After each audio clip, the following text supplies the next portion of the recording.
Fala pessoal, bem-vindo a mais um Conversa com Quem Faz. E hoje eu vou ter o prazer aqui de conversar com o Dr. Oswaldo Rabelo, que ele é tributarista de inteligência de negócios pelo IBPT, que é uma escola excelente para formar tributaristas. Ele é advogado há 13 anos e atuou aí em diversas áreas do direito, né? Inclusive perante o Tribunal do Júri.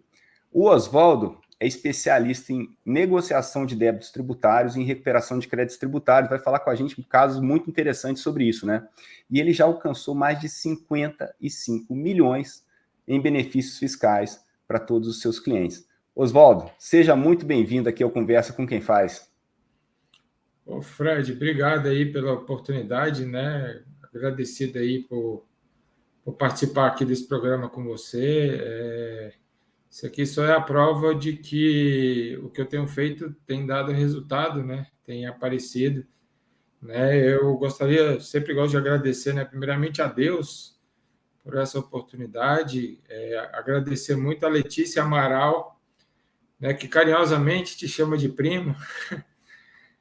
Que é minha mentora, que ela que me incentivou bastante a estar nas redes sociais, e isso fez a diferença, né? Mas eu já conheço a auditoria bem antes, né? Desde o tempo em que eu fui aluno da professora Isabela Buquerque, que, se não me engano, já participou aqui desse programa também, e já usei a auditoria para várias questões de recuperação de crédito, e atualmente tenho usado bastante para poder fazer pedido de revisão de dívida inscrita, para obter benefícios aí para os clientes, tanto os meus clientes como para clientes de parceiros que sempre nos procuram, né?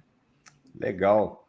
Oswaldo, assim, só para a gente situar a nossa audiência, explica para o pessoal como que é esse trabalho da transação tributária, da revisão de dívidas. Explica para o pessoal como que isso funciona e como que isso pode beneficiar as empresas. Então, Fred, eu conheci essa questão, ela é uma lei bastante recente, né? Uma lei de abril de 2020, e eu lembro exatamente o dia que eu tomei conhecimento dessa oportunidade para os contribuintes.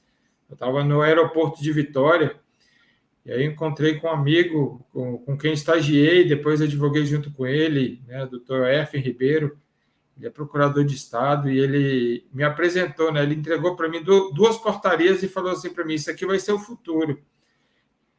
E aí, durante o voo, eu vi lendo as portarias. Assim, na época, eu não dei muita trela, não achei, né? Eu era meio reticente em relação ao tributário. Porque o tributário, você tem a parte pessoal que faz a coisa séria e tem o pessoal que faz a coisa do jeito errado. Isso prejudica muito o nosso trabalho, né, que a gente quer fazer a questão da maneira correta, prejudica bastante. E aí eu não dei muita trela, mas depois eu fui prestando atenção, até que eu arrumei um cliente que realmente precisou. E aí eu tive a oportunidade de conhecer o site do Regularize. No primeiro momento, né, eu sempre falo isso, não tenho vergonha nenhuma de dizer, a gente fazia muito naquela questão dos 10 cliques, né? O Regularize dizia que era daquele jeito e a gente iria lá e fazia adesão normal.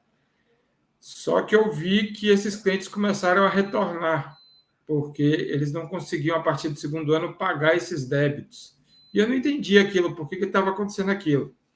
E eu fui começar a estudar o porquê que eles voltavam, né?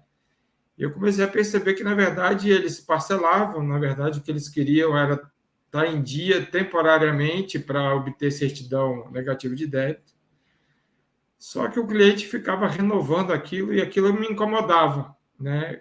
Como um profissional um pouco mais sério, aquilo me incomodou bastante. E aí eu comecei a estudar mais a fundo e comecei a pesquisar corretamente o tamanho que é o Regularize. Conversei muito com um colega que também me ajudou muito nessa transição, que é o Tiago Leite, da empresa Elite Corp. Ele também é especialista nessa parte de transação. Conversei muito com ele sobre isso. E aí eu comecei a explorar cada uma daquelas abas, cada uma daqueles outros serviços do Regularize. E um deles me chamou a atenção, que foi justamente o pedido de revisão de dívida inscrita. esse pedido de revisão de dívida escrita, tomei conhecimento dele por conta de um curso no IBPT, né, um curso que quem ministrou foi a Amanda Silve e a Tuane Pereira, que também aí são parceiras aí do E-Auditoria. Elas falaram muito sobre esse PR, a gente chama de PRDI, né, Pedido de Revisão de Dívida Escrita. E eu comecei a ver ali uma oportunidade, que não era somente fazer uma adesão, era realmente corrigir a base de dados do cliente, corrigir a forma como eles faziam o lançamento dos débitos e por que gerava esses débitos. Né? Então, assim, só para a gente não estender muito, eu estou fazendo agora um pedido desse para 2 farmácias aqui de Brasília, que eles estão classificados lá, há uma classificação pela Receita de capacidade de pagamento A, B, C e D. E essa capacidade de pagamento ela é atrelada a uma conta que eles fazem com os cruzamentos que a própria PGFN faz com aquilo que o contribuinte informa. Né? Então, o contribuinte informa daquele jeito, eles fazem o cruzamento. E aí, esse contribuinte específico ele está classificado como B, então ele não tem um edital que está em aberto, é o edital 3 de 2023, e ele só dá descontos para empresas que estão classificadas como C e D. E esse cliente não tem como, eu já fiz revisão de Capag dele, ele não tem jeito. A procuradoria, nesse caso específico, nem sempre ela está correta, mas nesse caso específico ela está correta. E aí ele só tem um jeito dele obter desconto, né? Fazendo uma revisão como se ele tivesse pago o débito. Né? Eu parto desse princípio, deixa eu partir do princípio de que ele pagou o débito. E aí eu faço os cálculos para saber se o lançamento foi feito de maneira indevida ou a maior. E aí foi quando eu comecei, eu falei assim, deixa eu utilizar aqui o E-Auditoria, deixa eu ver se o E-Auditoria vai me ajudar a fazer essa conta, vai me facilitar. Né? Eu sou daqueles, eu sou bem desconfiado, eu não sou mineiro, não, eu sou goiano, mas eu sou um goiano tipo mineiro, assim, né? Que nem, eu sou um cara meio desconfiado. Eu gosto de fazer as coisas na mão primeiro.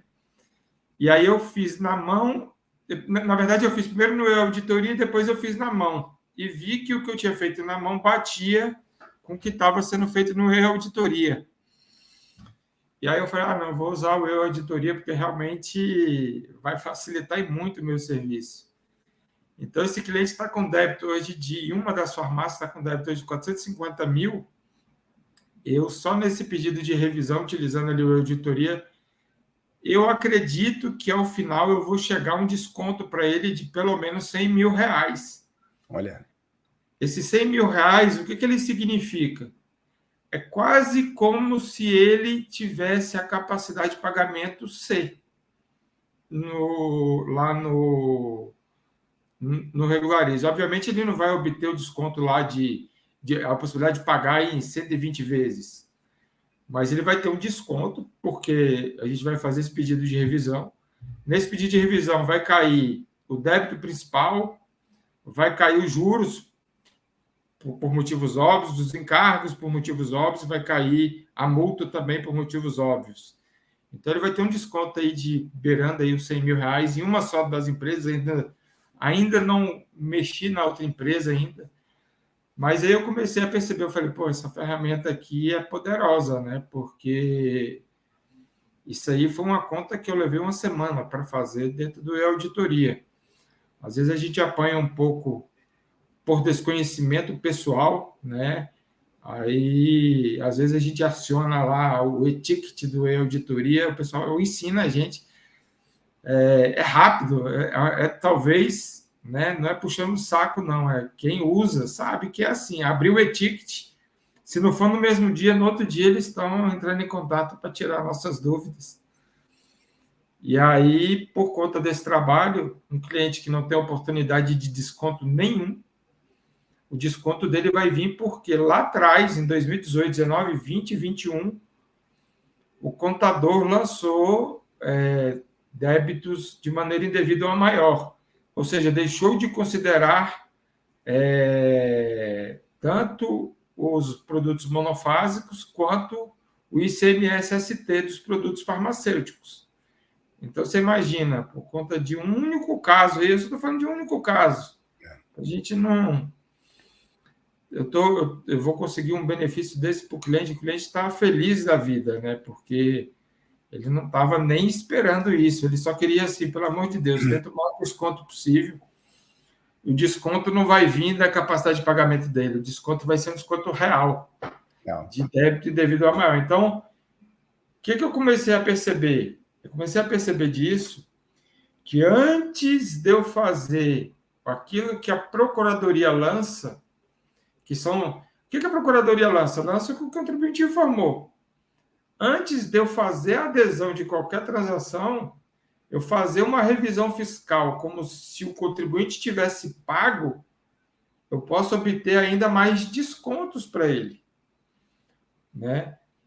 E nisso a gente agora eu acho que o game, o jogo vai ser ainda mais interessante, porque até mesmo algumas das transações que eu fiz anteriormente eu vou dar uma revisada nelas. Ah, muito show. Isso que você está falando, eu achei muito interessante trazer aqui para conversar com o pessoal, porque muita gente tem aquela visão engessada de que recuperação de créditos tem que ser feito de uma forma só, que existe uma fórmula única para você fazer o procedimento, e se não for assim, nada pode acontecer. E a realidade, quando a gente chega numa empresa, a gente tem 3 situações possíveis, né? A gente pode pegar uma empresa que recolheu a maior, então ela tem créditos a recuperar. A gente pode encontrar uma empresa que recolheu a menor, na verdade ela está devendo, né? Ela tomou crédito indevido, enfim, deixou de pagar aquilo que deveria.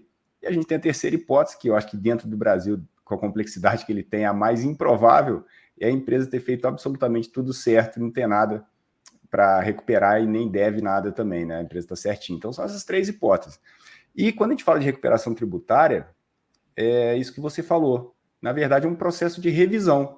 E nesse processo de revisão, você vai fazer criticamente uma análise daquilo que a empresa pagou e se houve realmente recolhimentos a maior ou não. No caso, se a empresa não tem dívida, você vai pedir uma restituição.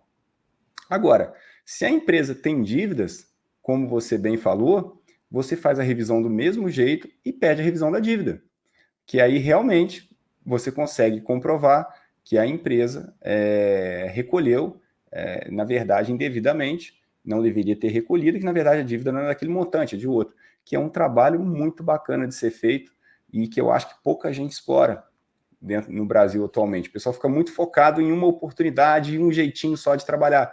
E tem vários, né, de trabalhar. E tem sido interessante para você, essas empresas conseguem te pagar honorários, porque isso é uma dúvida que eu tenho, que o pessoal me questiona, né? Já a empresa já está super endividada e tal, será que ela vai conseguir me pagar? Como é que tem sido a sua experiência nesse sentido? Então, Fred, a empresa que deve, você já tem um pé atrás com ela, porque se ela está devendo, você precisa entender o porquê que ela está devendo.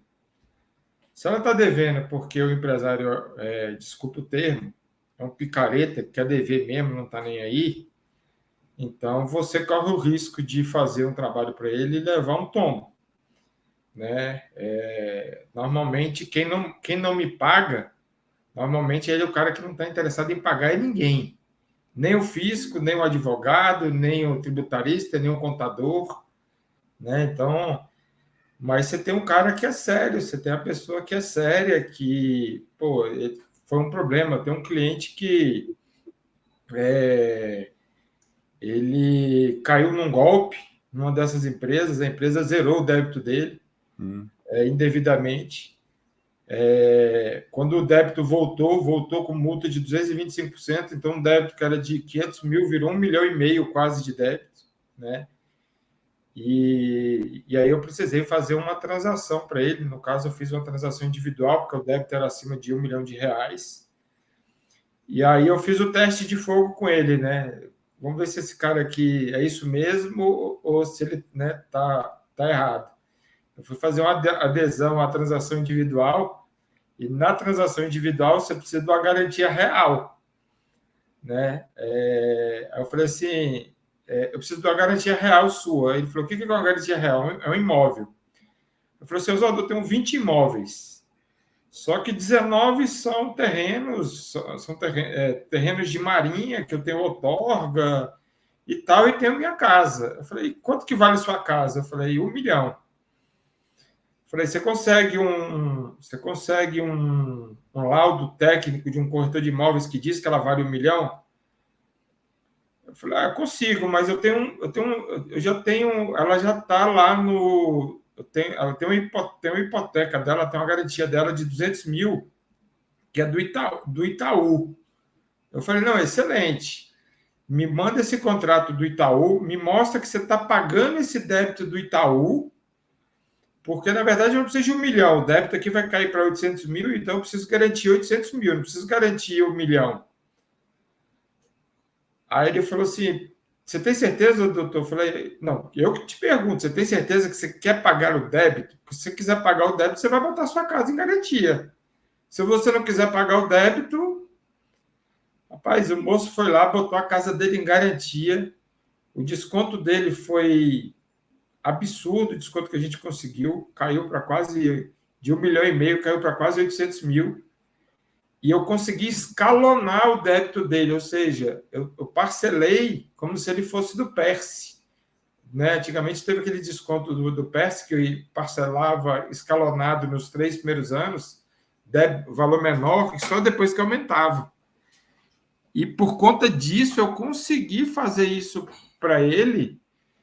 Então, ele ia pagar um débito lá de 7, 8 mil reais no primeiro ano e depois ia subir para quase 20. Os 3 primeiros anos, ele vai pagar 2, 3 mil reais de débito por mês. Olha só. E depois ele vai conseguir pagar... ele vai pagar os restantes dos 120 dos 114 meses, né? 108, 114, eu não lembro direito aqui agora. Ele não vai pagar mais do que 4 mil reais. Olha então, ou só. seja, para ele foi um achado, assim, né? Ah, com certeza. Foi um achado, mas de onde saiu isso, né? Saiu de muito estudo nosso aqui, né? Da gente enfrentar. A minha dificuldade de deixar de ser advogado, porque como tributarista você não tem... Hoje eu falo que eu sou mais tributarista do que advogado, mas a minha escola de advocacia era aquela escola de balcão, né? O advogado metia a barriga no balcão e às vezes passava 2, 3 dias ali na vara ali para conseguir um liminar, para conseguir um deferimento. Eu sou dessa escola, né? Não é essa escola de faz a petição e deixa ela rolar lá e vamos ver o que acontece. Então, na procuradoria, nessa transação, é a mesma coisa, ou seja, eu vou fazer terminar esse estudo de PRDI, eu devo terminar até segunda, eu vou mandar lá e vou pedir audiência com o procurador. Por quê? Porque eu vou ter que explicar para o procurador o que eu fiz para fazer a revisão. Que eu não tirei essa revisão do nada. Né? Eu não joguei num sistema e qualquer, não fiz um negócio, uma mágica para pedir esse PRDI. Eu vou mostrar para ele a técnica que eu usei para fazer. Isso demanda muito estudo, demanda muito conhecimento. Né? Então, é um processo mesmo que vale a pena. E outra, é uma oportunidade de você chegar para o cara, quando o cliente é sério, que ele está disposto a pagar PGFN, ele vai pagar seus honorários. Certeza. Legal. Ele paga mesmo. Já peguei casos de eu achar que de eu dormir milionário e acordar pobre porque eu fiz um puta negócio para o cara e o cara não pagou. Todos nós. Nem a PGFN, nem a mim. Todos nós. A gente já teve vários casos desses. Olha só, você lembra que a gente estava conversando no último encontro lá lá do BPT, no evento da Letícia, e aí a gente se encontrou pessoalmente, começou a conversar sobre alguns casos. Você me contou um caso muito interessante de um cliente seu, que você, pela prescrição intercorrente, você conseguiu anular uma dívida dele, não foi isso? Era um cliente, pessoa física. Ele, em 2001 e 2002, ele fez operações na Bolsa de Valores, obteve lucro e não colocou isso no imposto de renda dele, para recolhimento de imposto de recolhimento de pessoa física. Então, esse débito, depois ele veio o lançamento dele, num deles virou um débito de 3,5 milhões, no outro virou outro débito de 2 milhões e pouco. No final, esse débito virou um débito que de 2001, 2003, com juros e multa, ele virou um débito de 17 milhões de reais. E eu peguei esse negócio, eu fui tentar... Bom, deixa eu usar aqui o Regularize aqui da PGFN. Aí eu fiz as contas lá pelo Regularize, fiz o que podia, falei assim, encontrei aqui, dá para baixar para 4 milhões. Aí ele olhou para mim e falou assim, doutor, isso aí eu já tenho. Isso daí eu mesmo faço. Eu mesmo entro aqui no Regularize, eu mesmo faço. Eu quero algo a mais. Aí eu falei, rapaz, que diabo eu vou fazer? Eu já tinha visto as execuções fiscais dele, já tinha visto toda hora um pedido de Bacenjude, toda hora um pedido disso e daquilo. E aí eu tive num evento também que você já patrocinou, que é o evento das meninas lá, da Aline Lins e da Thalita Hitz. Sim. E nesse evento teve lá um juiz federal que nos deu uma palestra educacional, né? Bom que frise que a palestra dele foi de caráter educacional, né? E ele falou, olha, contador e advogado têm que andar junto. E, além disso, o tributarista tem que pensar fora da caixa, né? Então, tem situações que dá para vocês resolverem esses débitos de outra forma, mas vocês têm que pensar. E eu fui para casa pensar, estudar e tal, e encontrei uma súmula do STJ que fala sobre aquela prescrição 1+5, né? Suspende por 1 ano e depois, se o processo continuar suspenso por 5 anos, está prescrito. O que a Fazenda Nacional vinha fazendo? Ela suspendia por 1 ano, daqui a pouco ela voltava, pedia Bacenjude, Renajude, e não encontrava nada, pedia suspensão. E ela fez isso várias vezes. E eu entendi que aquilo que ela estava fazendo, na verdade, era uma forma dela tentar interromper a prescrição intercorrente e tentar burlar essa súmula do STJ. Aí eu peguei e desenhei, falei, olha, há 2 situações aqui. Existe a prescrição mesmo, né? Porque o débito foi do lançamento do débito em 2002 ou 2003, que são 2 casos diferentes, até a citação válida do contribuinte, passou-se mais de 5 anos. Então, aqui já existe a prescrição. Só que, por outro lado, também existe a prescrição intercorrente. Por quê? Porque a Fazenda Nacional não fez a diligência correta. Ele veio com esse negócio de Bacenjude, Renajude, como forma de tentar burlar a lei. E isso não é assim que funciona. Eles tinham que fazer uma diligência. O cara nunca mudou de lugar.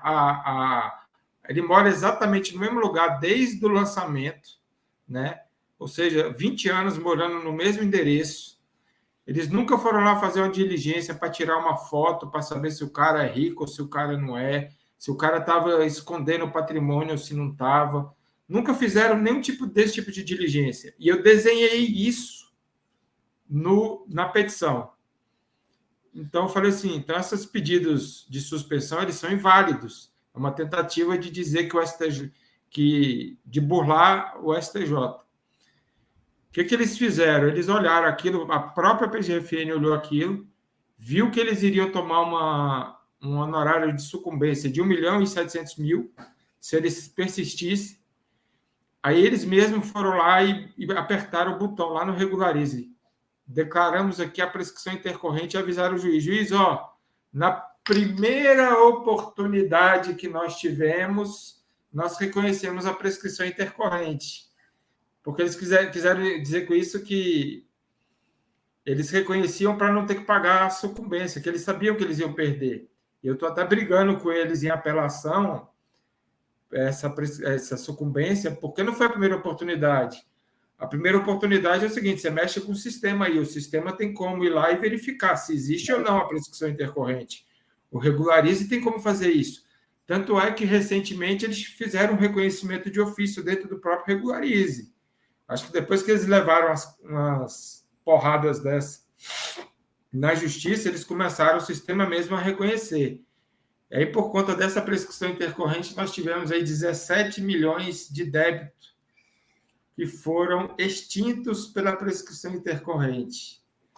Esse cliente está feliz demais, me paga rigorosamente em dia, porque a gente fez lá um bem bolado, ele me paga. Eu virei advogado de outras causas dele por conta disso, porque eu pensei fora da caixa, né?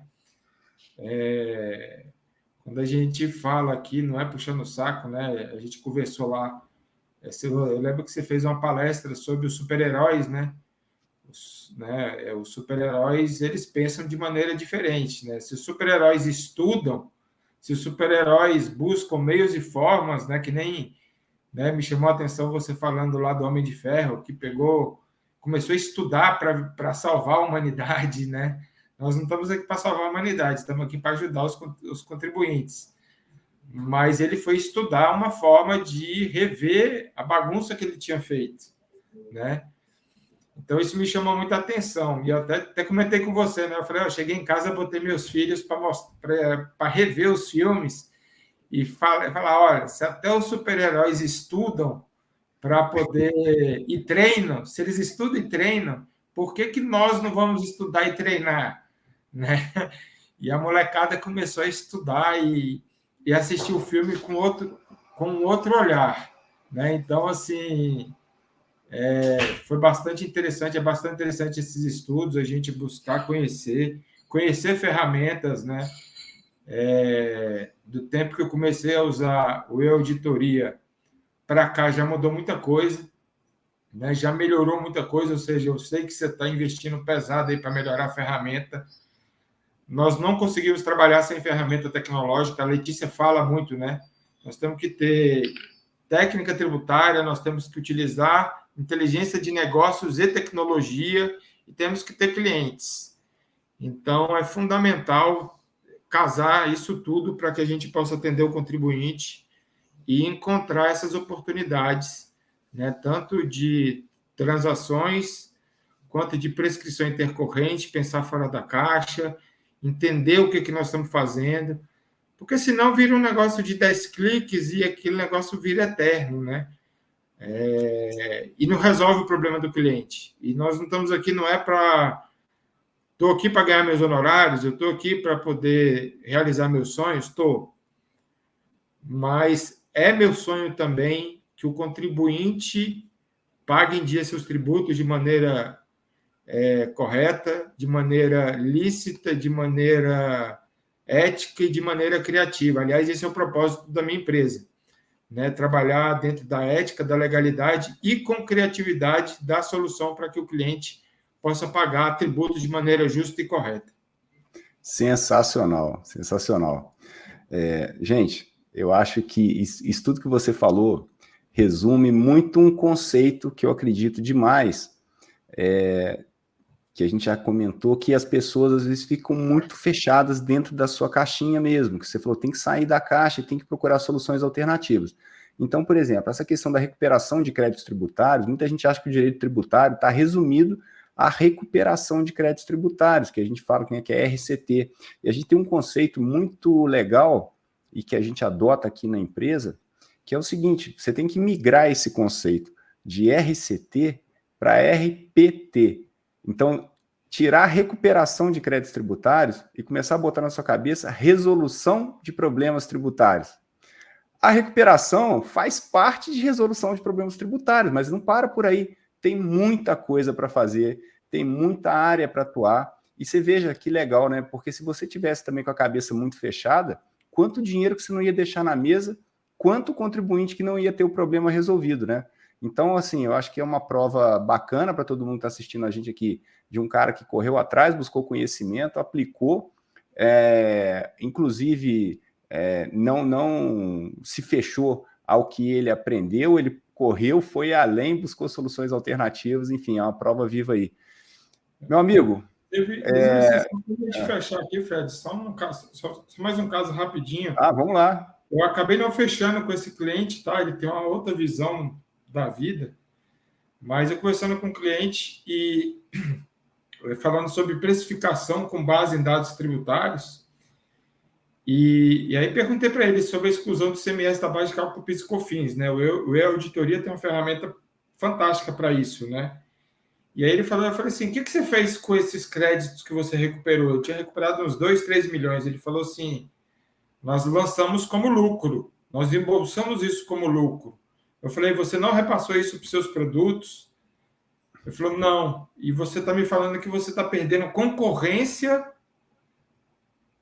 no Paraná porque os seus preços não estão competitivos. Então, olha só a oportunidade tributária que você está perdendo. Você está recuperando créditos que você pagou indevidamente a um maior, e em vez de você repassar isso para os seus produtos, você está tomando isso como lucro. Então, olha a importância de você estudar o tributário e até para precificar os seus produtos, né? Porque você está perdendo a oportunidade de crescer. Esses 3 milhões que ele embolsou como lucro, se ele tivesse jogado nos produtos dele hoje, com certeza ele estaria faturando e tirando muito mais de lucro, né? Muito mais do que esses 3 milhões que ele embolsou como lucro. Então, você vê que mais uma oportunidade tributária que ele poderia estar utilizando para resolver um problema dele, né? Realmente. Inclusive, eu estava falando numa palestra ontem sobre isso. Como que a tributação equivocada interfere, né, na precificação dos produtos e no futuro da empresa, porque se faz o contrário também, se ele tributa errado e deixa de pagar os tributos, essa falta de pagamento de tributo está refletindo no preço dele, ou seja, ele está jogando preços abaixo do que deveria estar praticando. E quando vem uma fiscalização e autua ele, e ele tem que começar a praticar a tributação correta, aquele preço que ele fazia já não é mais viável, porque a carga tributária dele subiu, ele estava fazendo errado. E como é que ele vai se posicionar no mercado depois? Como é que ele consegue repassar isso para o consumidor? E vice-versa, né? Quando você também paga maior e isso reflete o seu preço, você perde competitividade. Você poderia estar praticando preço menor, você poderia estar mais competitivo, ganhando mercado, e não. Você está ali, né, brigando para suas vendas decolarem e não consegue. Por quê? Porque você não está competitivo. Sensacional. Meu amigo, vamos caminhando para o fim. Se deixar, a gente fica conversando até amanhã, porque tem muita história e a gente gosta de uma história, né? Você falou que você é um goiano meio mineiro e, aliás, os estados são muito parecidos, a gente é muito parecido, né? Mas eu queria que você deixasse aqui uma mensagem final para todo mundo que está ouvindo a gente, que atua no tributário. O que você gostaria de deixar de mensagem final para o nosso público? Uma mensagem que eu gosto de deixar assim, né? A gente sempre discute nos eventos que a gente vai, de parcerias, né? Parcerias que não necessariamente sejam só troca de honorários, né? Parceria para a gente discutir, trocar ideias, crescer, para que a gente possa sair da caixa e poder dar solução para o contribuinte, né? Nós temos um papel muito importante na educação do empresário, que muitas vezes não entende o que ele está fazendo e como ele está tributando. Então, a gente precisa, como tributarista, mais do que levar solução, né, mais do que o RPT que você falou, a gente precisa educar o contribuinte, porque ele pagando tributos de maneira certa, ele vai crescer, ele vai faturar mais, ele vai crescer mais. E, obviamente, ele crescendo, nós, profissionais tributários, também vamos crescer financeiramente, vamos crescer nossas empresas e dar uma vida melhor para a nossa família, né? Então, esse é a minha mensagem final. Um grande abraço, Fred. Obrigado aí pela oportunidade. E sei que a gente vai ter vários eventos aí pela frente para se encontrar e novos bate-papos para ter. Forte abraço. Muito bom, Oswaldo. Muito obrigado a você aí por ter aceitado participar, pela generosidade de compartilhar aí com os colegas essas experiências que eu acho que vão abrir a cabeça de muita gente para o universo de coisas que a gente pode fazer dentro do tributário, que podem ser super rentáveis, podem conquistar clientes, ampliar sua carteira de clientes, fidelizar, enfim. Fantástico, tá? Muito obrigado. E você que acompanhou a gente até aqui, meu muito obrigado. Você sabe que a gente acredita em 3 pilares: tecnologia, educação e suporte. A gente espera contribuir cada vez mais para a educação de vocês com essa troca de experiência. Te vejo no próximo episódio.